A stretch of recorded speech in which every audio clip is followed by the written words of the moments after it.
Good day, everyone. Good day, Miss Ribas. Okay, sit down.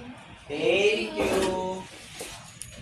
Tapos na tayo sa kalamidad ng disaster. Ngayon, tutungo naman tayo sa risk.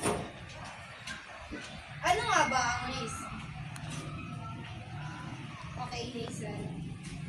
Ang risk naman ay ang tumutukoy sa posibilidad ng pinsalang maaaring matamo ng isang tao, ari-arian at kapaligiran dulot ng isang sakuna o aksidente. Okay, very good. Sir Largado? Okay, Mr. Largado. Ito ay tumutukoy sa inasang pinsala sa tao, ari-arian, at buhay dulot ng pagtama ng isang kalamidad. Okay, very good. Any idea po? Ang risk o pinsala ay ang mga negatibong epekto, pagkakasira o kawalan na maaaring mangyari o maranasan ng isang individual, komunidad o lipunan dahil sa mga panganib o hazard. Okay, very good. Okay, class. Ano nga ulit ang risk? Ma'am! Di ba ito yon?